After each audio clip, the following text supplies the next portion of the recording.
ఒక చిన్న పోస్టర్, ఒకే ఒక నినాదం, కానీ అది సృష్టించిన అలజడి అంతా ఇంతా కాదు. ఉత్తరప్రదేశ్లోని బరేలీలో మొదలైన ఒక చిన్న వివాదం చివరికి హింసకు దారితీసింది. శుక్రవారం ప్రార్థనల తర్వాత కొంతమంది ఐ లవ్ మహమ్మద్ అని రాసి ఉన్న పోస్టర్లతో రోడ్ల మీదకు వచ్చారు. ఈ పోస్టర్లతో పాటు సర్ తన్ సే జుదా లాంటి ప్రమాదకరమైన నినాదాలు కూడా వినిపించాయి. ఈ నినాదం వెనక ఉన్న అర్థం చాలా భయంకరమైనది. మా ప్రవక్తని అవమానించిన వారికి శిరచ్ఛేదమే శిక్ష అని చెప్పడమే ఆ నినాదం యొక్క ఉద్దేశం. ఇలాంటి రెచ్చగొట్టే నినాదాలతో ఊరేగింపులు హింసకు దారితీశాయి.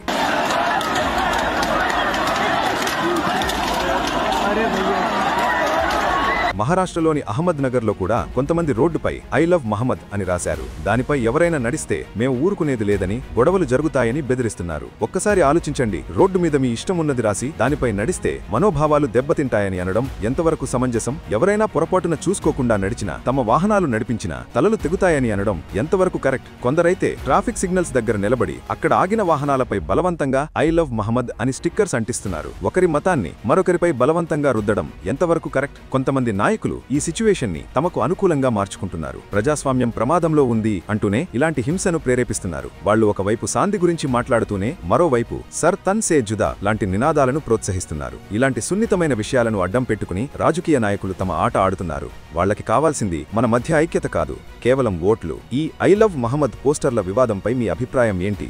ఇది కేవలం భక్తి ప్రదర్శన లేక రాజకీయ కుట్ర? కింద కామెంట్స్లో చెప్పండి. జై హింద్.